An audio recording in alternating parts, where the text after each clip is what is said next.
Bueno, muchas gracias, señor presidente Díaz-Canel, por recibirnos en diario.es aquí en La Habana. Llevo una semana en Cuba, he podido visitar escuelas, he podido visitar hospitales y he podido ver cómo afecta ese bloqueo a las personas más vulnerables, ¿no? Entonces, ante esa situación, ¿qué puede hacer el gobierno? Qué puede hacer usted?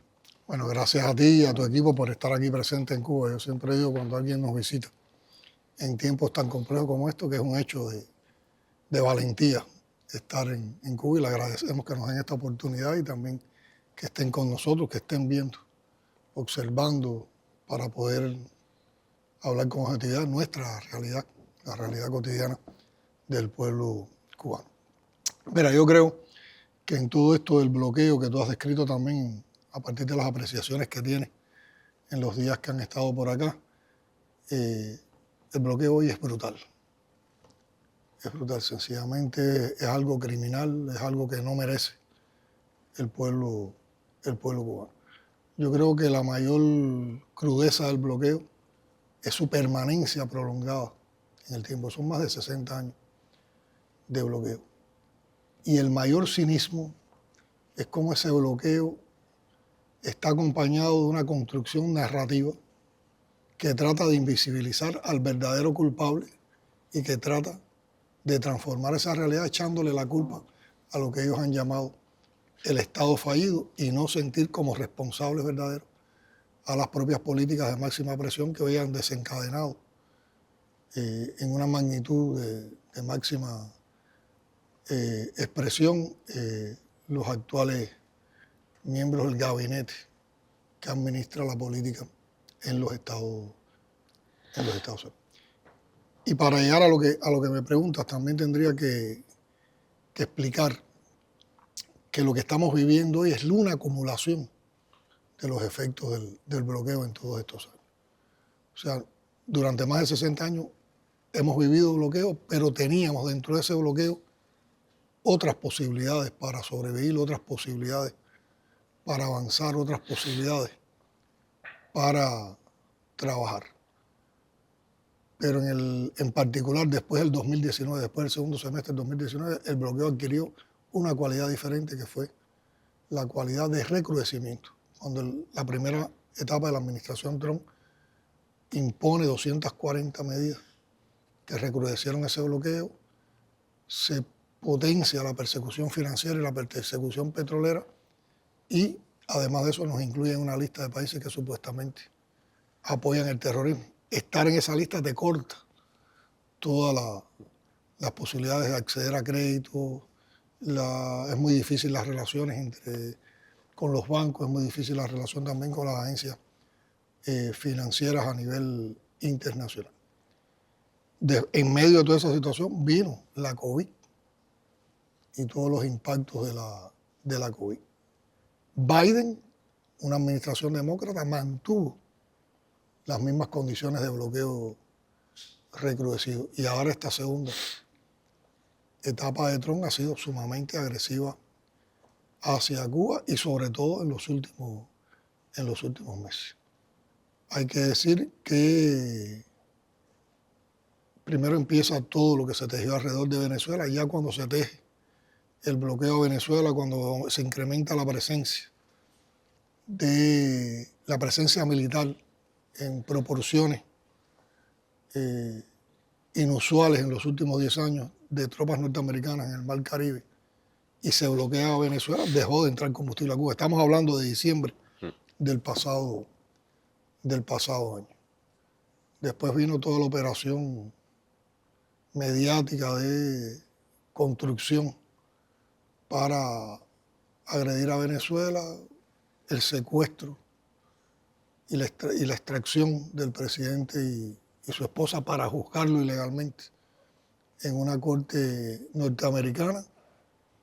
29 de enero, orden ejecutiva de Trump declarando bloqueo energético a Cuba, y posteriormente, ahora el 1 de mayo, otra orden ejecutiva que internacionaliza el tema del bloqueo con el concepto de las sanciones secundarias, donde pueden ponerle sanciones no solo a los que vayan ahora a tener una relación con Cuba, sino a los que ya han tenido una relación con Cuba, pero internacionaliza eso. Ya no es solo contra ciudadanos norteamericanos o contra empresas norteamericanas, contra empresas o ciudadanos de cualquier lugar del mundo.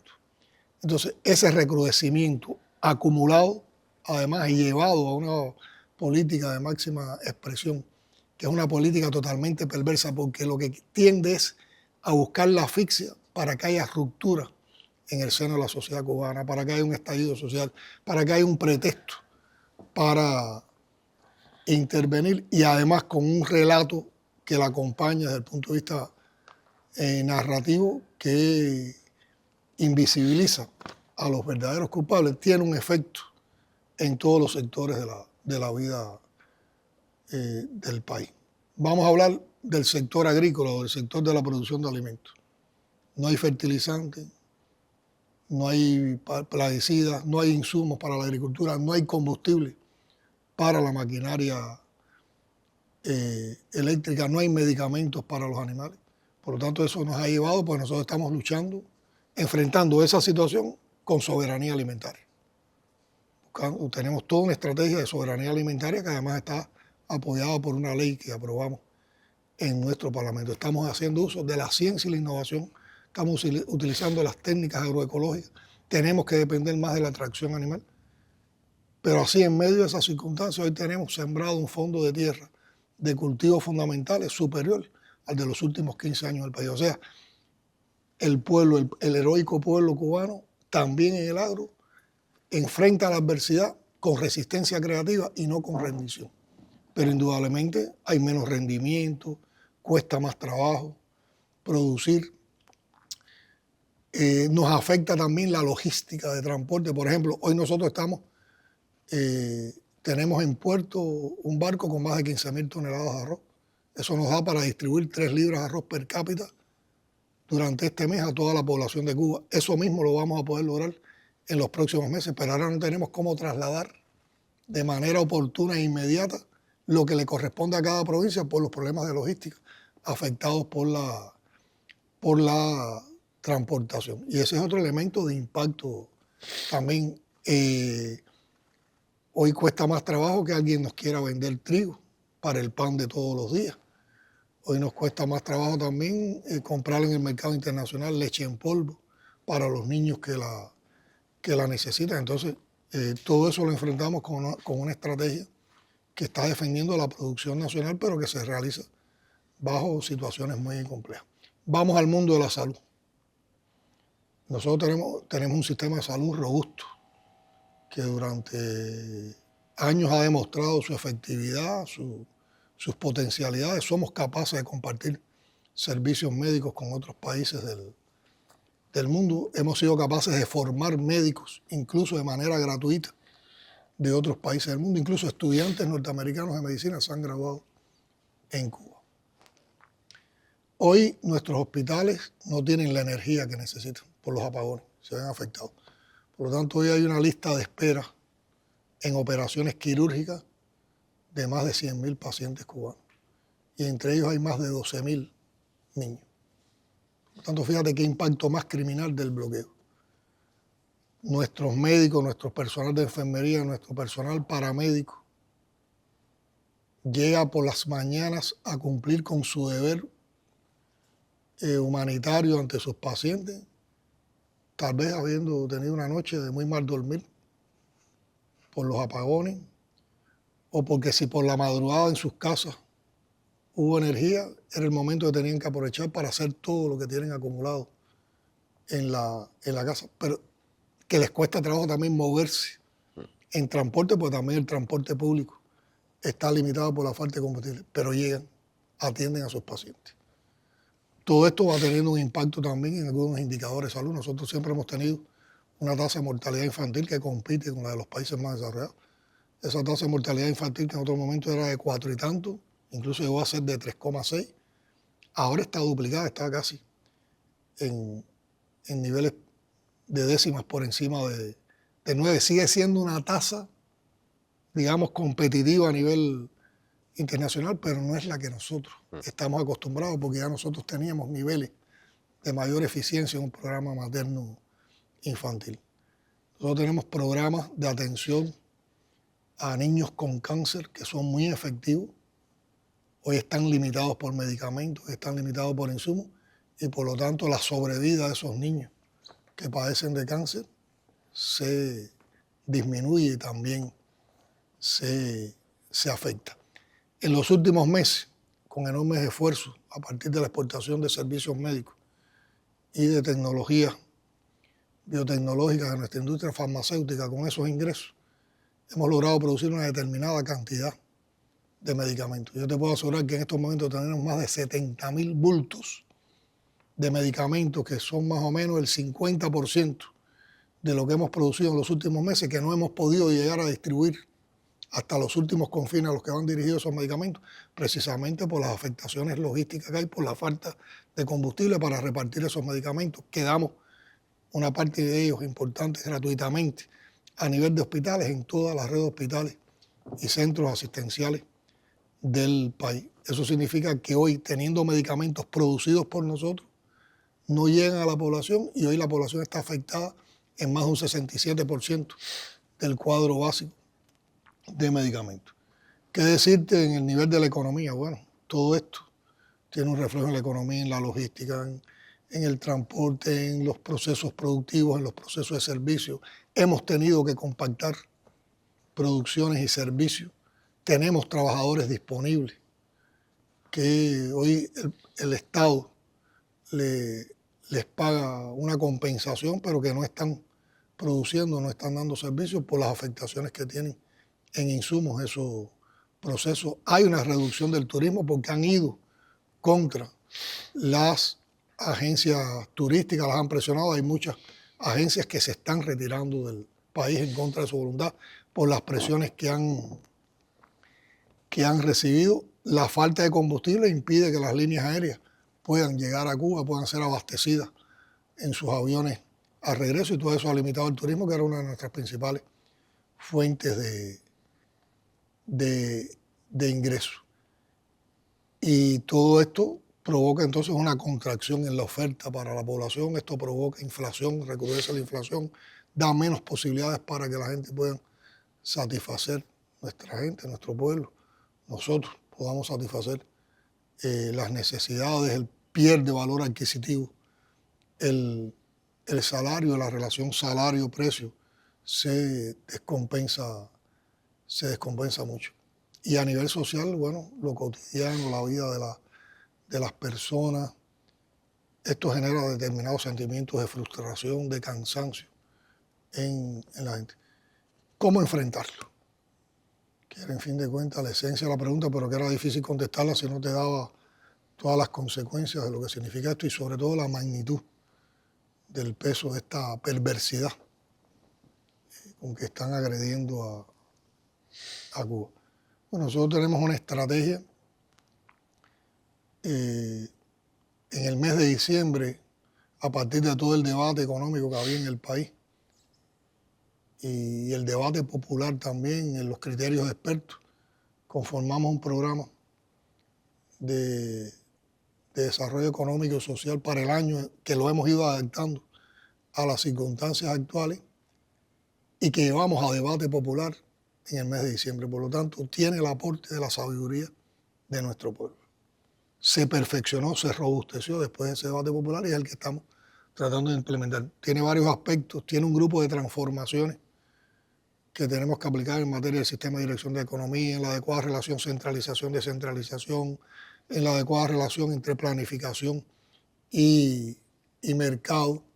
Potencia la producción nacional en medio de esta situación, potencia la producción de alimentos, y un elemento básico es el cambio de la matriz energética. Y nosotros estamos en un proceso de transición energética. El año pasado, en medio de todas estas circunstancias, nosotros logramos crecer en la participación de las fuentes renovables de energía de un 3 a un 10%. En solo un año crecimos en un 7%, pero logramos instalar más de 1.000 megawatts de potencia en parques fotovoltaicos. Esos están generando hoy en los horarios del día más del 48%, a veces llegan al 50% de la generación eléctrica del día. Imagínate si no hubiéramos hecho ese desarrollo, ¿cómo estaríamos? Estaríamos viviendo de blackout en blackout porque hubiera una inestabilidad tremenda en el sistema electroenergético nacional. Por otra parte, hemos ido dando también un mantenimiento, hemos ido recuperando potencia que no estaba disponible en las termoeléctricas y también en un concepto de generación distribuida que nosotros tenemos. Hoy tenemos más de 1000 megawatts de generación distribuida que pudieran estar generando electricidad para la población, que pudieran estar disminuyendo los niveles de apagones, pero no funcionan porque no hay el combustible necesario para eso. ¿Qué nos hemos dicho? Nosotros tenemos que vivir de nuestras fuentes de energía. ¿Cuáles son nuestras fuentes de energía? El crudo nacional. Con ese funcionan nuestras termoeléctricas.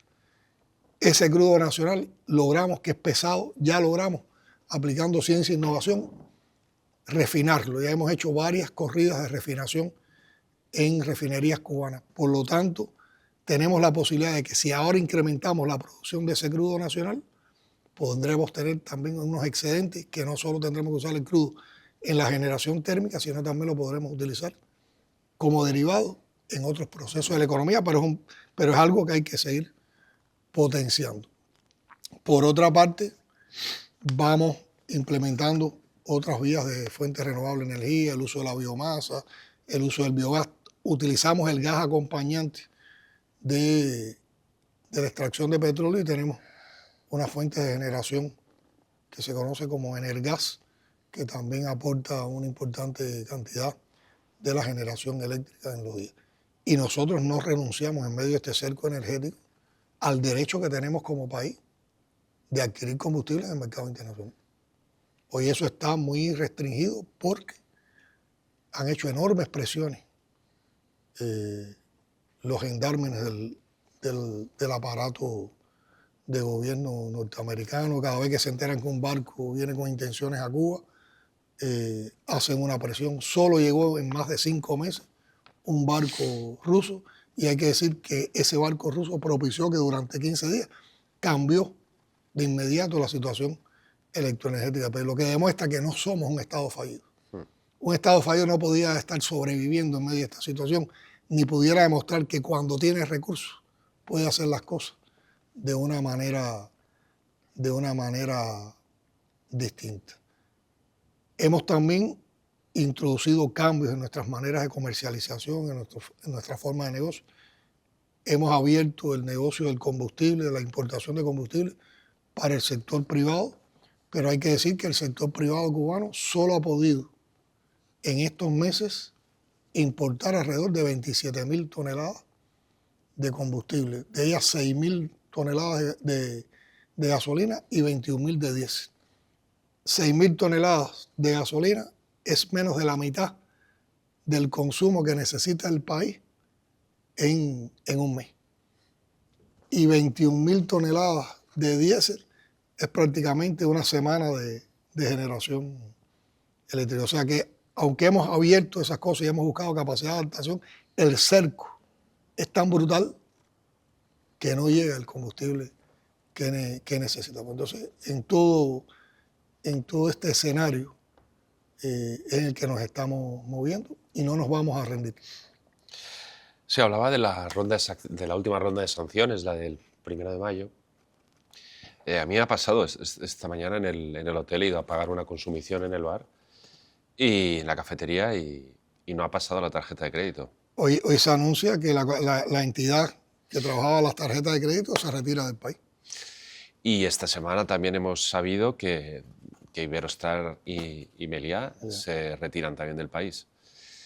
Entonces, bueno, o sea, ¿cómo lidiar con esto? Y al mismo tiempo, ¿qué espera del gobierno español, qué espera de la Unión Europea ante dos referentes del turismo español que se van de Cuba como consecuencia de las sanciones del 1 de mayo, ¿no?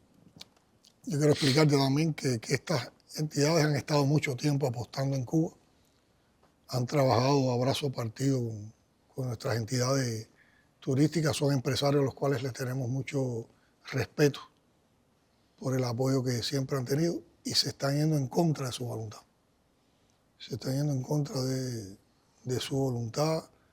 De la misma manera que ellos han podido desarrollar sus negocios en Cuba, también han traído un aprendizaje para las partes cubanas del turismo. O sea, esto ha sido un intercambio que no ha sido solo el negocio por el negocio, sino ha sido un crecimiento de ambas partes, y hoy por eso nosotros tenemos una planta hotelera a partir de las inversiones que hizo el país, que se puede utilizar hoy, por ejemplo, para swap y mediante activos también compensar deudas o hacer un grupo de negocios.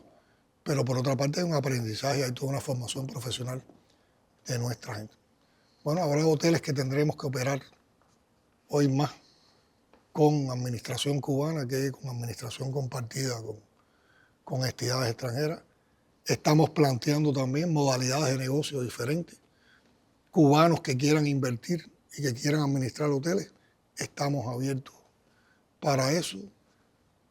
Personas de otros países o entidades de otros países que no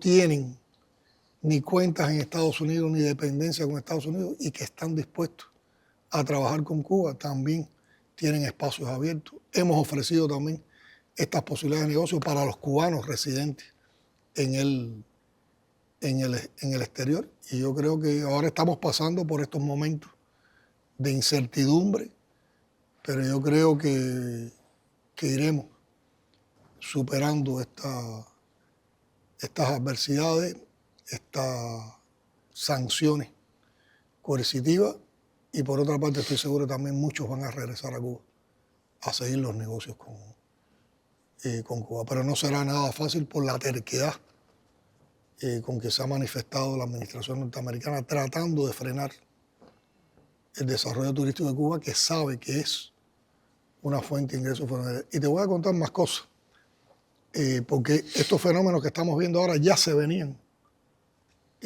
manifestando con anterioridad. Los europeos, a los europeos les conceden una visa que se llama visa ESTA, que te permite entrar con determinadas facilidades en los Estados Unidos. Ya desde las primeras medidas de la administración Trump, estaba planteado que si un europeo visitaba Cuba, le retiraban automáticamente la visa ESTA. Eso no se lo hacen a nadie en el mundo. Esas son medidas que solo han diseñado para Cuba, para ahogarnos, para asfixiar. Por eso yo te hablo de la crueldad que tiene ese bloqueo, por su intensidad y además por su permanencia prolongada en el tiempo. Pero yo creo que el mundo, y ahora que hablaba de la posición del gobierno español, de la posición de la Unión Europea, bueno, nosotros tenemos una relación excelente de trabajo con la Unión Europea, un acuerdo de diálogo político y de cooperación que funciona. Varios países europeos, entre ellos España, con sus agencias de desarrollo y cooperación internacional, han financiado proyectos en Cuba. Hoy la Unión Europea es uno de los principales socios comerciales de Cuba. Hoy España es uno de los países más importantes en las relaciones comerciales con Cuba. Nos unen tradiciones, nos une historia, nos une familias, lazos familiares.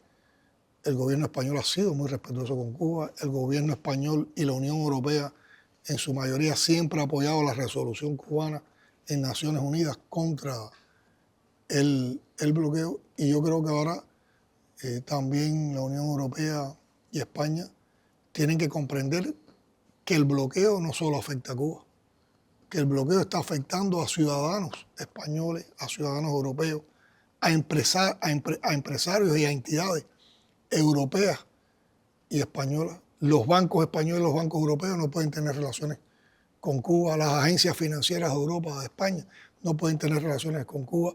Hoy a un turista europeo o a un turista español le cuesta más trabajo llegar a Cuba. Hoy los inversionistas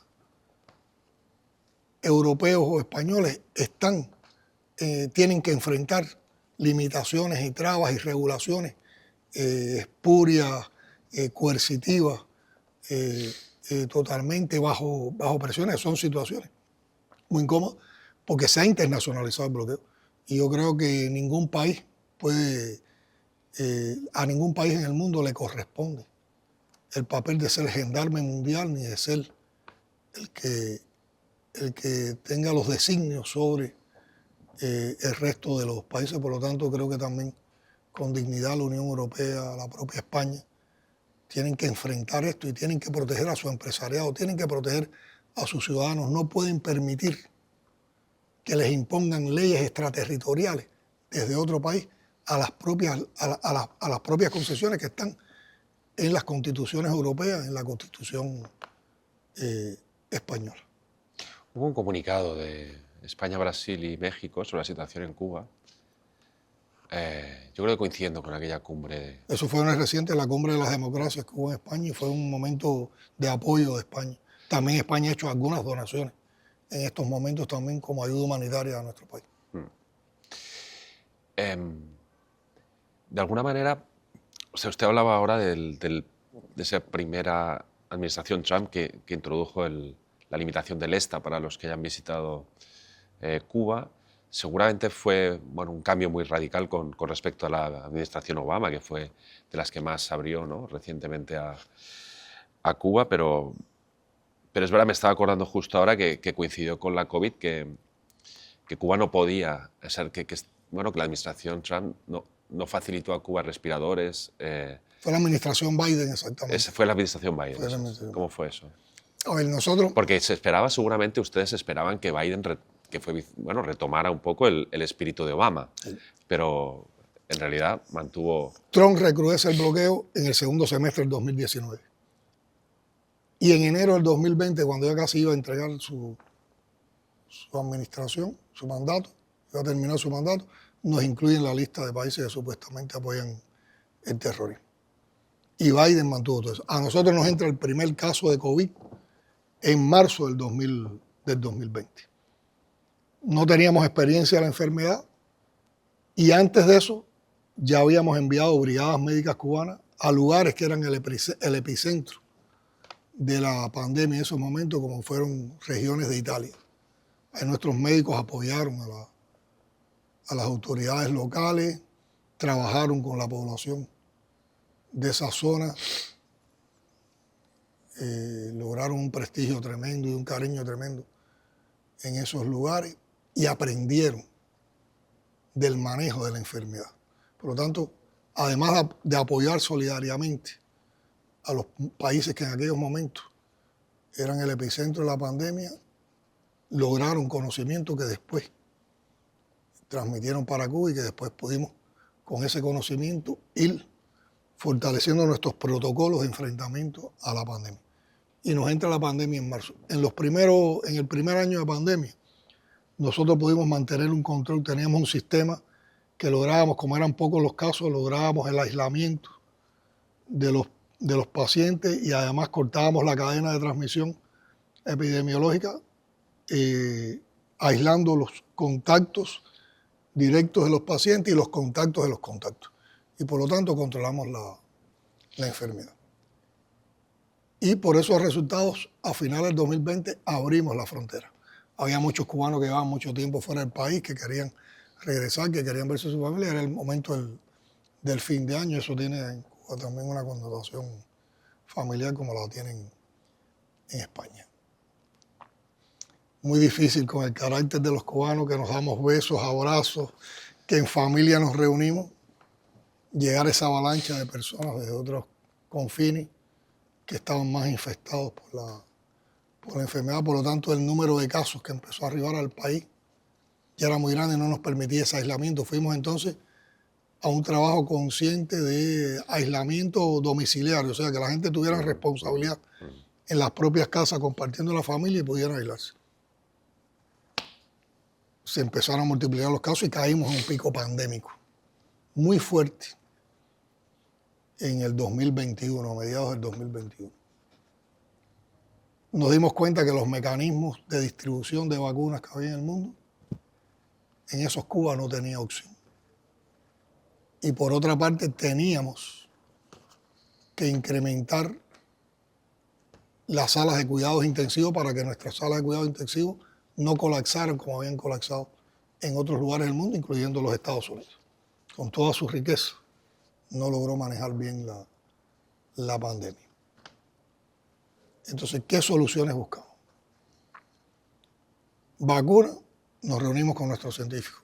Tenemos que buscar soberanía en vacuna.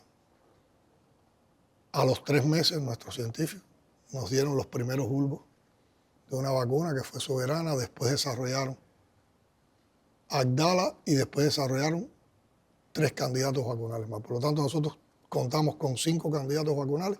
De ellos 3 fueron vacunas que se probaron ante la COVID, que tuvieron un tremendo impacto. Eso nos permitió que a finales del 2021, cuando ya teníamos más del 60% de la población vacunada, los niveles bajaron y ya después pudimos mantener un control de la enfermedad tremenda. Fuimos el primer país que vacunó población infantil, fue población pediátrica por encima de los 2 años.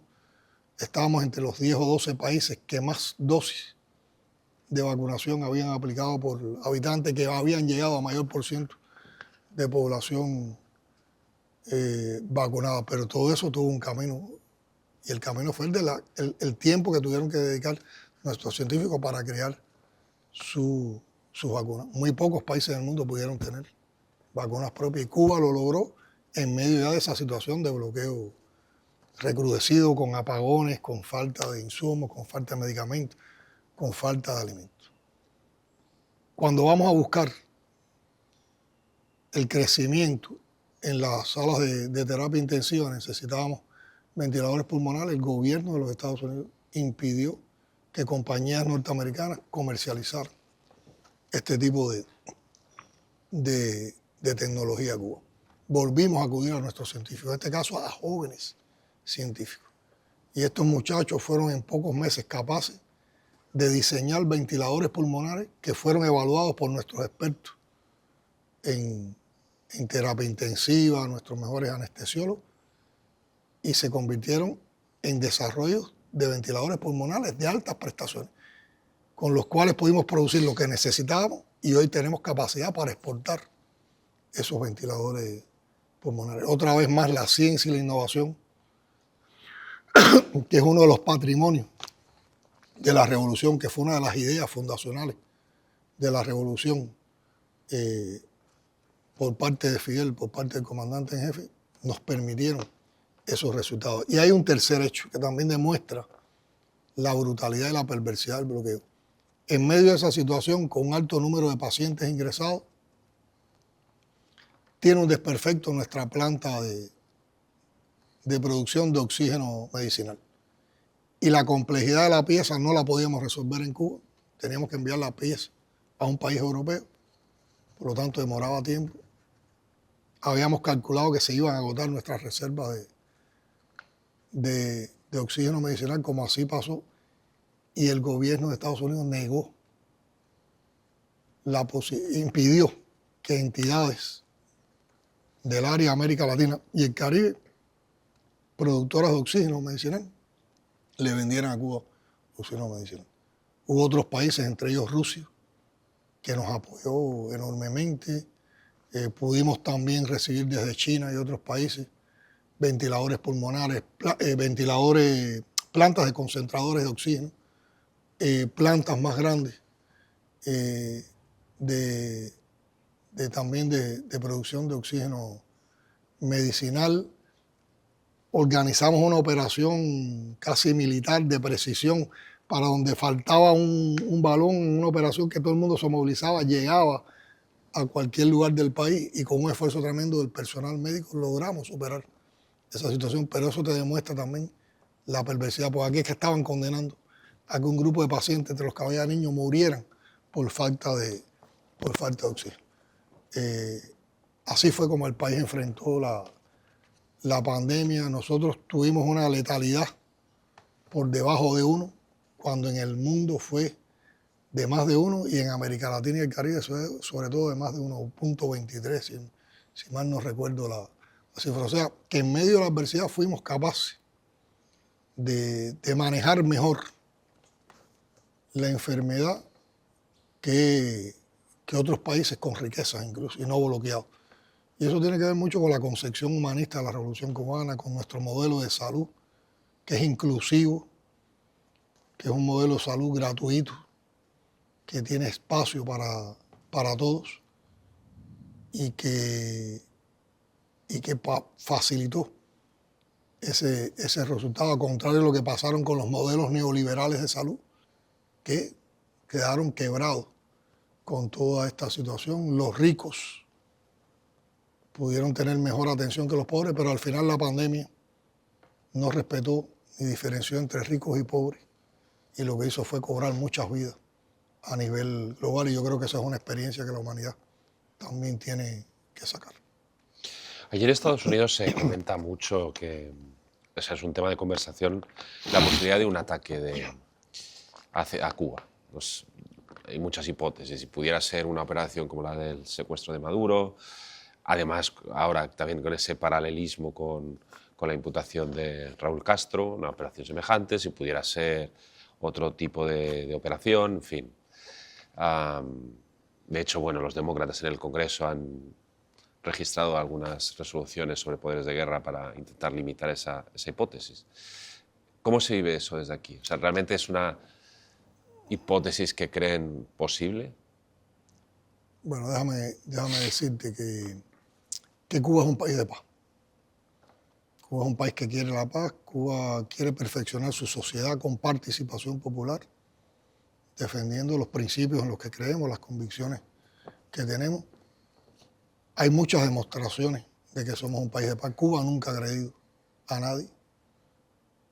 Es una mentira lo que dicen los representantes del gobierno de los Estados Unidos de que Cuba es una amenaza a la seguridad nacional de los Estados Unidos. 10 millones de habitantes en una isla bloqueada, acosada. Puede ser un peligro, una amenaza de seguridad nacional, como ellos han dicho, extraordinaria e inusual para la potencia más poderosa del mundo.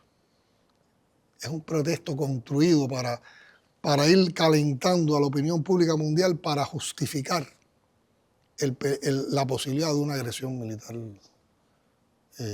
a Cuba. Cuba es un país que ha sido el escenario de los diálogos de paz más importantes de este continente. Cuba fue el país escogido por el Papa Francisco y por el Kirill de la Iglesia Ortodoxa Rusa para conversar y romper las contradicciones que tuvieron durante más de 1500 años. Nosotros nunca amenazamos a nadie. Sin embargo, en la retórica de los voceros del gobierno de los Estados Unidos cada vez está más presente la agresión a Cuba. Cada vez la retórica esa se refuerza. Todos los días hay planes de agresión a Cuba, todos los días se describen en medios norteamericanos las posibilidades de agresión a Cuba, todos los días hay planes, describen cómo puede ser una agresión a Cuba, la comparan con Venezuela, con lo que sucedió en Venezuela. Y nosotros no queremos la guerra, nosotros queremos el diálogo, nosotros queremos alejarnos de la confrontación, pero nosotros no le tememos a la guerra. Y nos preparamos para si hubiera que enfrentar una agresión militar. Nos preparamos con el concepto de nuestra doctrina militar, que es la guerra de todo el pueblo, que no es una doctrina ofensiva, es una doctrina de defensa con participación de toda la población para defendernos.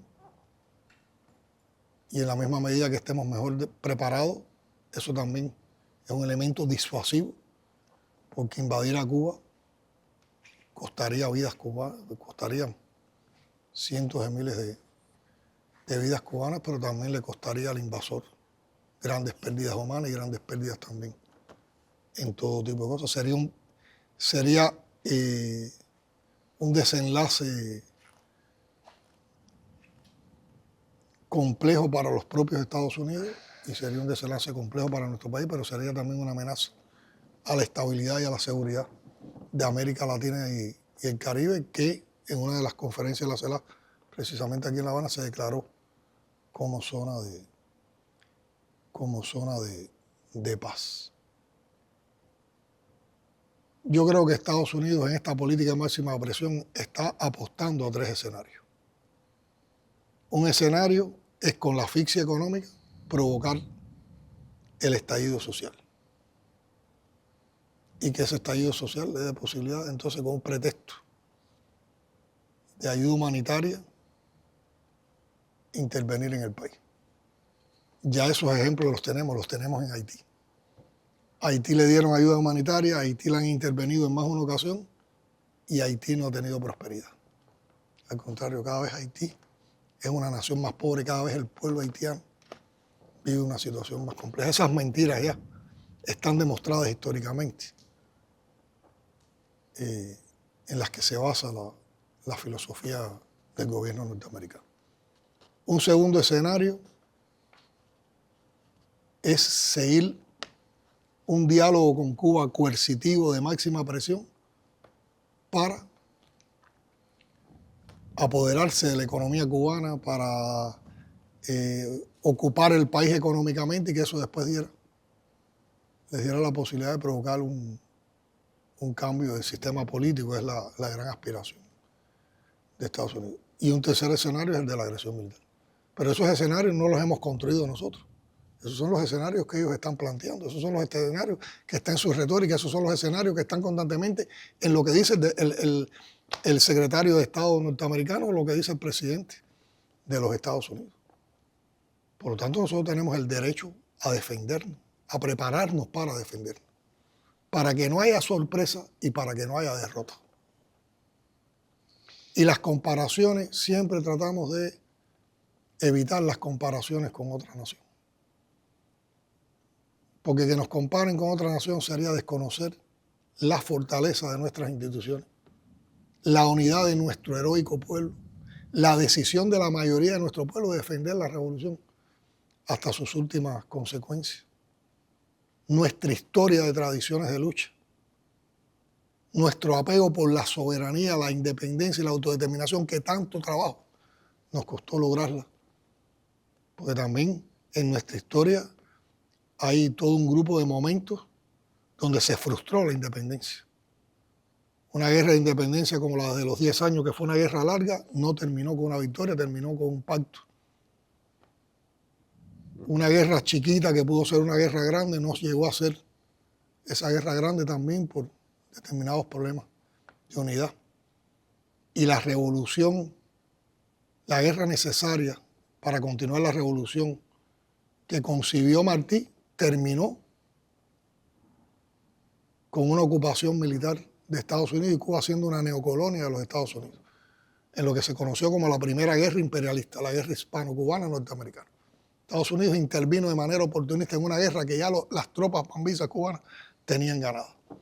Y esa es la fecha que toma como referencia descaradamente el secretario de Estado de Estados Unidos para decir que es el día de la independencia cubana. Y ponen el 20 de mayo, por eso el 20 de mayo también anunciaron una nueva lista de entidades cubanas condenadas por estas políticas de bloqueo recrudecido. Entonces nosotros vamos a seguir defendiendo la paz, nosotros siempre vamos a buscar el diálogo y que el diálogo permita resolver las contradicciones que tenemos en nuestras relaciones bilaterales y que ese diálogo nos aleje de la confrontación. Pero para eso tiene que haber también una disposición, tiene que haber un entendimiento por parte del gobierno de los Estados Unidos. Y hay un ejemplo en Venezuela, 32 cubanos, 32 que murieron, otros tantos que sobrevivieron a esa acción y que también combatieron heroicamente. Bueno, al hilo de esto, hay dos cosas que quería plantear. Una, usted está mencionando las declaraciones públicas del gobierno estadounidense acerca de Cuba. Pues cuando Trump dice que quiere tomar la isla, cuando Marco Rubio dice otras cosas, pero ustedes están hablando con ellos. Estuvo el director de la CIA aquí, que además luego se supo que vino acompañado de una persona que participó en el ataque a Caracas, en el que murieron estos 32 cubanos, que no sé eso cómo lo interpretaron aquí en La Habana, que Ratcliffe viniera acompañado de alguien que participó en ese ataque. Y por otro lado, también se han reunido hace poco al lado de la base de Guantánamo con el mando sur de Estados Unidos. Es decir, está habiendo conversaciones. ¿De qué hablan? ¿O qué les piden ellos para levantar el bloqueo? O sea, A ver.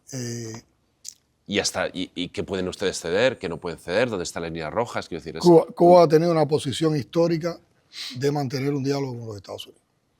Y siempre hemos dicho, somos países vecinos, podemos tener un diálogo civilizado, una relación civilizada como la tiene Estados Unidos con otros países que también considera adversarios, independientemente de nuestras diferencias ideológicas. Pero además podríamos tener relaciones comerciales, podríamos tener intercambio cultural, académico, deportivo, científico. Las relaciones entre el pueblo cubano y el pueblo norteamericano podían ser muy fluidas. Podía haber turismo de ambas partes, sin restricciones. Hay respeto desde el pueblo norteamericano hacia Cuba y hay respeto desde el pueblo cubano hacia el pueblo norteamericano. Y en varios momentos de la historia han existido conversaciones o han existido intentos de conversaciones que no siempre llegan por las vías oficiales, muchas veces son factores internacionales o son representantes de diferentes sectores que abogan por el diálogo, que están interesados en que haya un diálogo entre Cuba y Estados Unidos. Uno de los diálogos que más avanzó fue precisamente en la etapa de Obama, que llegamos a restablecer incluso relaciones con los Estados Unidos y que hubo otra posición, tuvo una apertura en las relaciones que benefició a ambos países. El actual gobierno de los Estados Unidos es muy receloso de lo que se logró en esa etapa y constantemente está criticando, ya no solo desde la posición de Cuba, sino desde la posición del gobierno de Obama, lo que se hizo en aquel momento. Entonces, nosotros siempre hemos planteado el tema del diálogo. Y agentes internacionales propiciaron, actores internacionales propiciaron que volviera a existir un canal de diálogo y por eso en varios momentos funcionarios nuestros con funcionarios del gobierno de los Estados Unidos han sostenido conversaciones. En esas conversaciones, ¿qué planteamos? Tratar por la vía del diálogo de resolver nuestras contradicciones bilaterales y que nos permita encontrar áreas de cooperación en las cuales podamos avanzar con proyectos que beneficien a ambos pueblos, que garanticen la seguridad de ambos pueblos, que garanticen la seguridad de América Latina y el Caribe, o sea, de la región en la que vivimos, que tienen que ser conversaciones que hay que asumir con mucha responsabilidad, también con discreción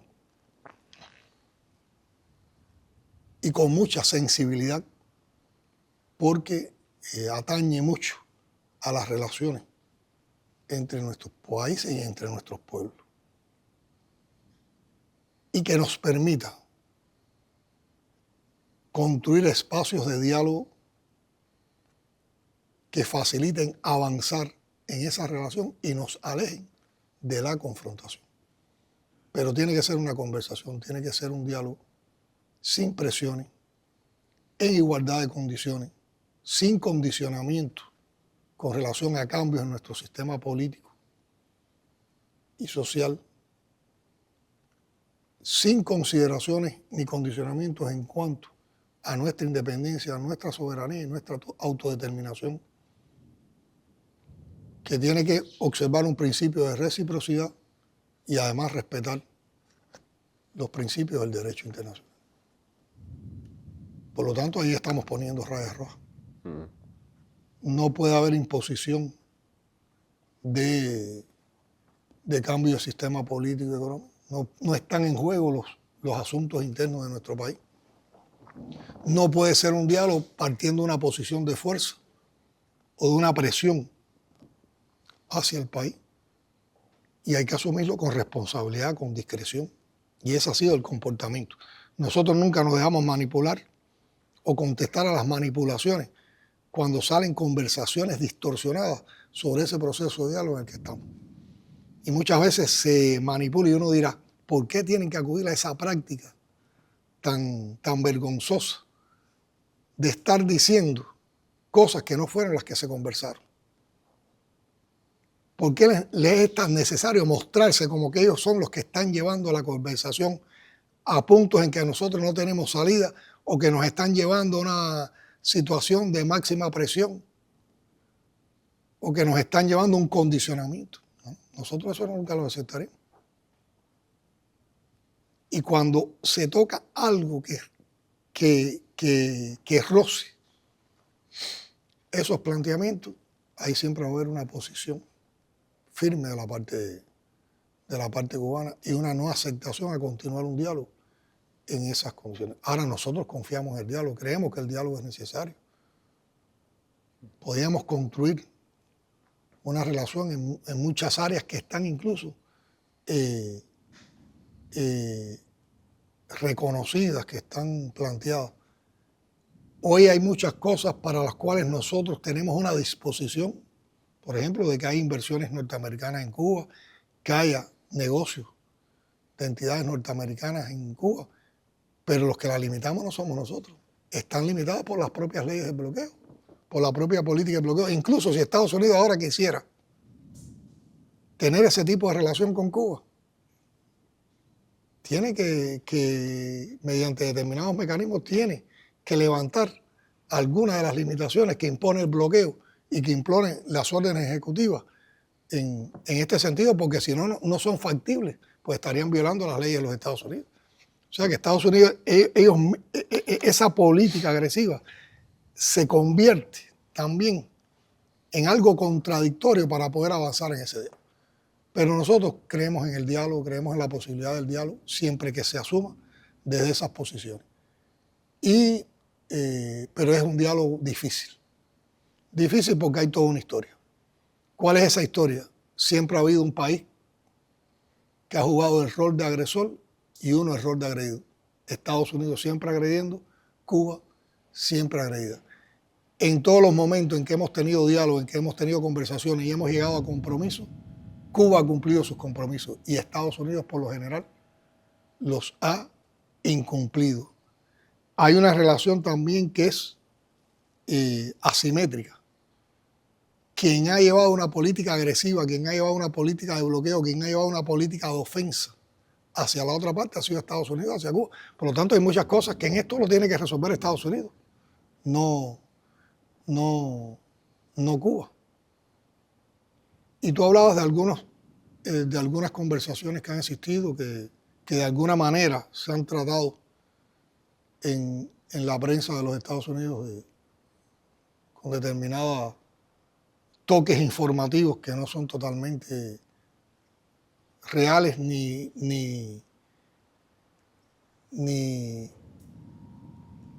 adecuados para lo que se habló o se discutió o se conversó,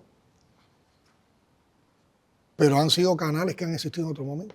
En otro momento hemos tenido conversaciones con el canal de la CIA, porque es que también en la relación bilateral hemos tenido que enfrentar problemáticas y temas como terrorismo, delito transnacional, temas migratorios, temas de operaciones encubiertas que se han hecho contra Cuba, temas de terrorismo, de actos terroristas que se han fraguado en Estados Unidos contra Cuba,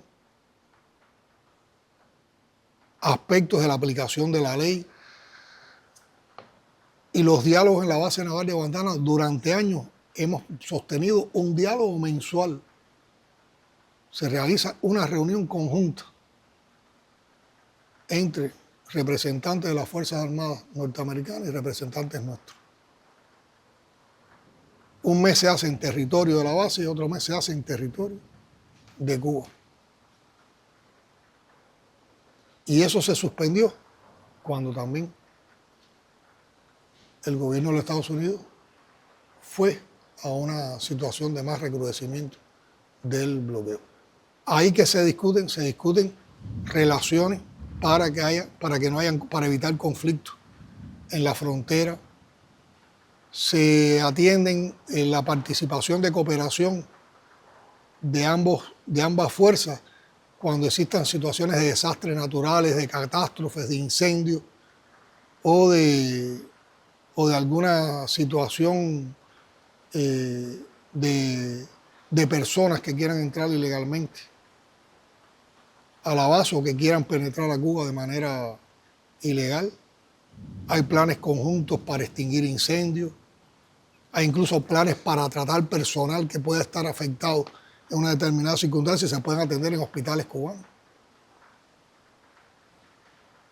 Y son relaciones respetuosas, son relaciones que tienen una seriedad. Pero lo cierto es que en estos, bueno, en este tiempo de esta segunda administración de Trump, las relaciones, el bloqueo ha ido a más, la hostilidad ha ido a más, las amenazas han crecido.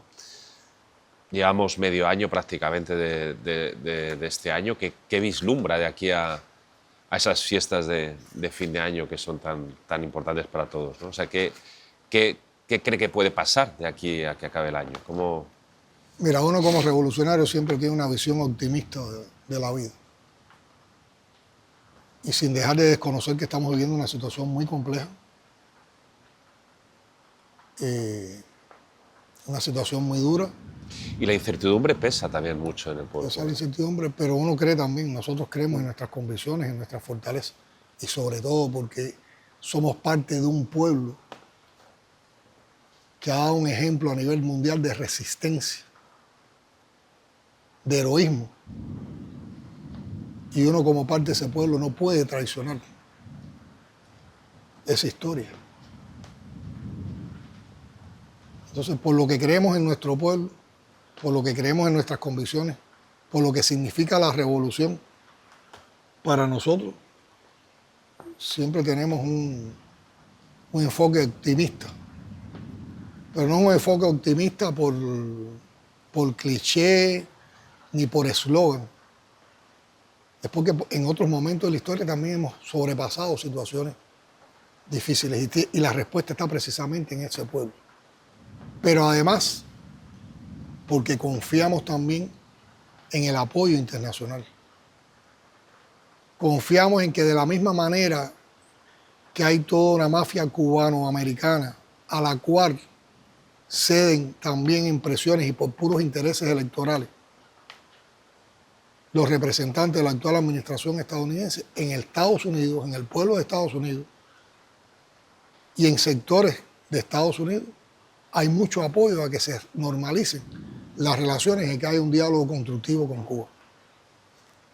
Por lo tanto, hay la posibilidad también de que el diálogo ayude a superar esta situación. Y por otra parte, creo en la condición humana.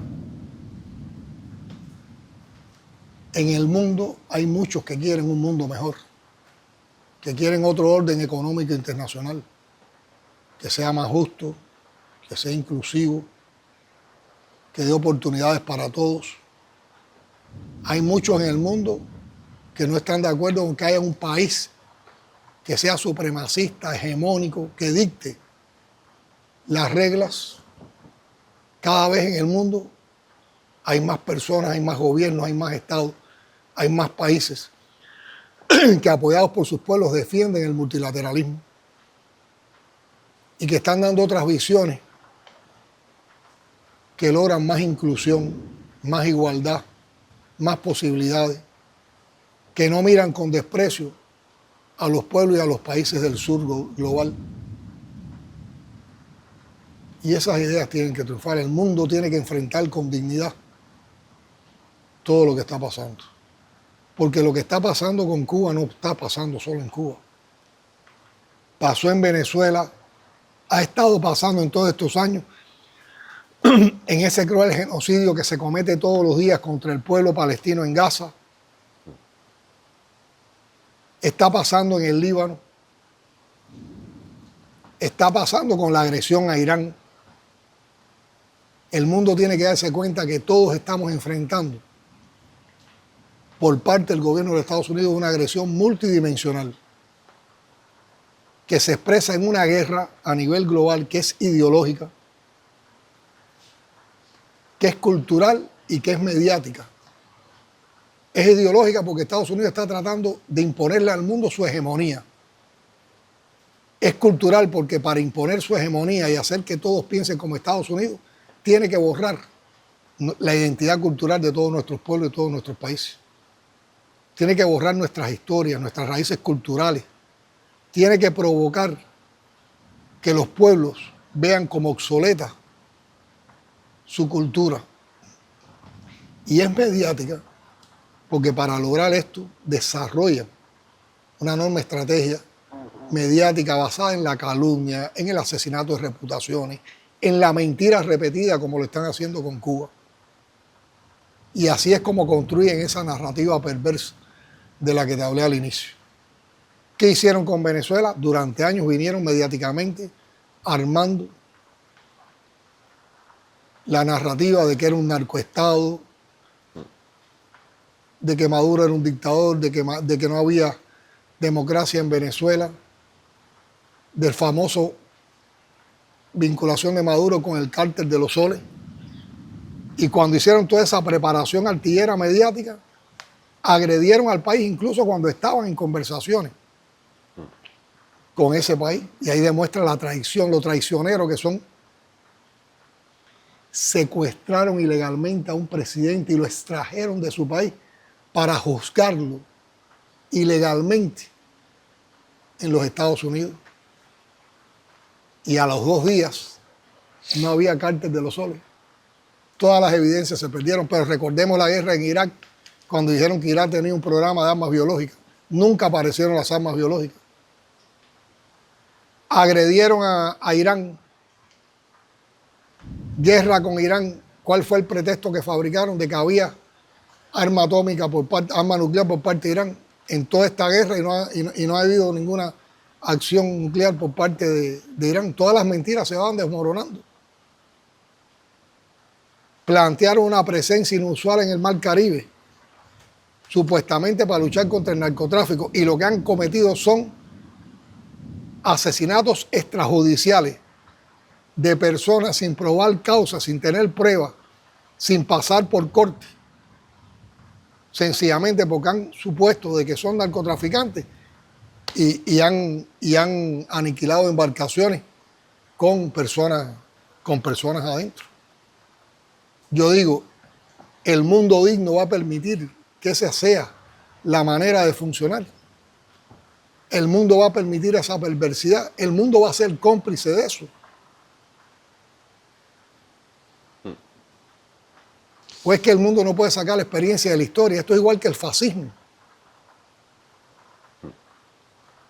Esto es igual que lo que hizo Hitler en Europa. El mundo va a volver a esa barbarie. Porque además te digo, y te lo digo con un sentido de responsabilidad y de consecuencia histórica, el tema no es solo Cuba. Lo que le está pasando a Cuba se lo pueden aplicar a cualquier país. A cualquiera. Por eso yo digo, y retomo a Martí, nuestro héroe nacional. Quien se levanta por Cuba hoy, se levanta para todos los tiempos. Y no se está levantando solo por Cuba. Se está levantando por la causa de la humanidad. Y yo creo en esas ideas. El pueblo cubano cree en esas ideas.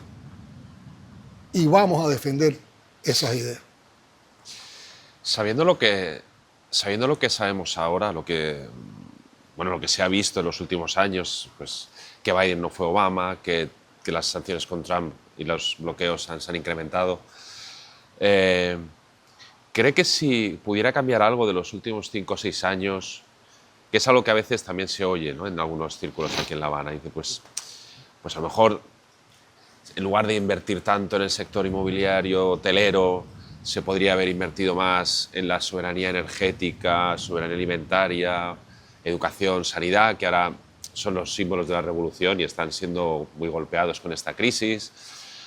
o no sé, alguna reforma económica que a lo mejor no se hizo, que se pospuso. O sea, para haber estado en unas mejores condiciones a lo mejor, ¿no? Para afrontar A ver, este siempre hemos sido momento. muy críticos, siempre hemos estado mirando nuestros defectos, nuestros errores y sobre todo los empeños que tenemos en lograr lo que no hemos podido lograr en estos años, pues también nos han condicionado las políticas de bloqueo, nos han detenido, nos han ralentizado realizaciones, nos han ralentizado sueños. Y se habla de muchas cosas. Yo creo que en una se habla con más propiedad y con más justeza que en otra, porque también muchas reformas que nos hemos propuesto, incluso que nos hemos planteado, ha sido prácticamente imposible llevarlas adelante, porque para invertir, para hacer determinados cambios también hay que tener divisas, hay que funcionar en determinadas relaciones financieras, económicas, internacionales, de comercio, favorables. Todo no es voluntad y todo no es querer cambiar, sino es tener también las posibilidades de cambio. Y también se trata de una manera muy perversa de atacar cosas que se han hecho para el bien de todos y que se distorsionan. Y hemos cometido errores, hay errores. Hay que ver también en qué condiciones se cometen esos errores cuando hemos tenido el concepto ese de plaza sitiada, la vivencia de plaza sitiada, pero también el hecho es que no se reconocen la cantidad de reformas que se han hecho en todos los tiempos de la revolución. Hoy, por ejemplo, el gobierno norteamericano no reconoce la apertura que ha existido con relación al sector privado en nuestro país y las relaciones armónicas que se van logrando entre sector privado y sector estatal, o toda la apertura que Cuba ha hecho y las actualizaciones que ha hecho a la ley de inversión extranjera y las facilidades que ha dado para la inversión extranjera. No se reconoce esa cosa porque hay una aspiración que va más allá. No es que Cuba cambie, es que quieren que cambiemos a como ellos quieren. Y es que quieren que en Cuba haya una privatización total, que en Cuba se adopte un modelo neoliberal, un modelo capitalismo. Ese no es nuestro modelo. Ese no es nuestro modelo. Pero nosotros no le decimos a Estados Unidos que cambie. Eso es un problema de ellos. Yo creo que la historia podría dar la respuesta de hasta dónde nos equivocamos y hasta dónde realmente, aunque no nos hubiéramos equivocado, el bloqueo ha sido la causa fundamental de la situación que nosotros nos encontramos. Y es la siguiente: quítame el bloqueo a ver cómo tocamos. Si me quitas el bloqueo y nosotros no somos capaces de avanzar con el país, de seguir transformando, de seguir perfeccionando nuestra ciudad, entonces se podría responder que fuimos incompetentes y que no hicimos lo que teníamos que hacer. Pero un país como este, que tanto ha conquistado, que tanto ha avanzado en condiciones de bloqueo, en las condiciones de bloqueo que no ha tenido nadie en el mundo, de una manera tan prolongada, ¿qué no sería capaz de hacer sin bloqueo? Este país bloqueado, con bloqueos recrudecidos, fabricó vacunas para la COVID, que las potencias, la mayor parte de las potencias, no lo pudo lograr. Este país bloqueado todavía con el deterioro que están teniendo nuestros indicadores de salud y de educación, esos indicadores de salud y de educación no nos satisfacen, pero son mejores que los de la mayoría de los países del mundo. La igualdad que hay en Cuba, la seguridad que hay en Cuba, el respeto a la dignidad humana, la no discriminación, la solidaridad de Cuba con otros lugares del mundo. El gobierno de Estados Unidos constantemente dice que nosotros queremos combustible sin pagar y que recibíamos combustible sin pagar de Venezuela. Eso es otra mentira. Nosotros dábamos servicios médicos y la compensación por esos servicios médicos de calidad que dábamos se compensaban en una relación comercial entre países, entre repúblicas hermanas, entre pueblos hermanos, con combustible. Lo que pasa es que esas cosas, esa manera de ser, esa manera de actuar, esa manera de concebir la vida distinta no cabe en la mentalidad de un supremacista, de alguien que piensa que está por encima de los demás, de alguien que trata a América Latina y a los pueblos de América Latina como su traspatio. Ahora con una doctrina Monroe actualizada, con un colorario Trump, que desprecia a nuestros pueblos. Entonces yo creo que todo eso habría que llevarlo de verdad a un análisis más integral. Y yo sigo insistiendo, si somos tan insuficientes, si somos tan incompetentes, ¿por qué me bloqueas? ¿Por qué no dejas que me derrumbe por mí mismo? Porque no tienen ningún interés en que Cuba mejore. Eso es mentira. Ellos quieren apoderarse de Cuba como han querido apoderarse de otros lugares del mundo para sacar sus recursos, para apoderarse de sus recursos y no para mejorar a la gente. Y nosotros lo que siempre soñamos es cómo no queda nadie atrás, cómo se avanza en todo, cómo podemos superar la adversidad con la participación de todos. Y entonces se construye todo un grupo de fetiches con la democracia, con los derechos humanos, que serían temas para abordar tal vez en otro momento, pero que podemos demostrar que esos conceptos están más arraigados y tienen una manera de mayor participación popular, de más respeto que lo que hay incluso en la supuesta democracia de los Estados Unidos. Esas son nuestras realidades. A ver, usted decía que Estados Unidos está buscando, entre otras cosas, un estallido social. Ahora viene julio y agosto, que es una temporada de mucho calor, bueno, con cortes de corriente puede ser más difícil, se cumplen 5 años del 11 de julio. ¿Cree usted que podría darse las circunstancias para que hubiera algún tipo de ese estallido que comentaba? ¿Cómo piensa lidiar con la disidencia en caso de que no vamos a tener una situación totalmente favorable, pero estamos haciendo un grupo de cosas.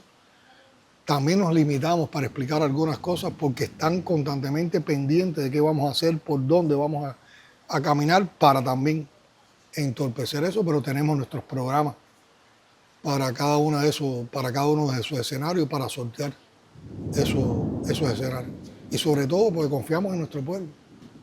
Y cada vez convocamos a más participación popular. En estos momentos tenemos un programa de movilización popular con proyectos a nivel de barrio, liderados por los jóvenes, que están orientados a cómo a nivel comunitario mejoramos la producción de alimentos, cómo a nivel comunitario mejoramos la atención a los vulnerables y hay más solidaridad comunitaria, cómo a nivel comunitario trabajamos todo en función de los temas energéticos, cómo a nivel comunitario desarrollamos la recreación, la cultura, el deporte, la espiritualidad, cómo a nivel comunitario también defendemos la revolución ante la campaña mediática de intoxicación en las redes sociales, cómo a nivel comunitario debatimos entre nosotros y proponemos cómo resolver y proponer las cosas, cómo a nivel comunitario hacemos más control popular, cómo a nivel comunitario tenemos más participación popular en la toma de decisiones. Y todo eso fortalece la unidad.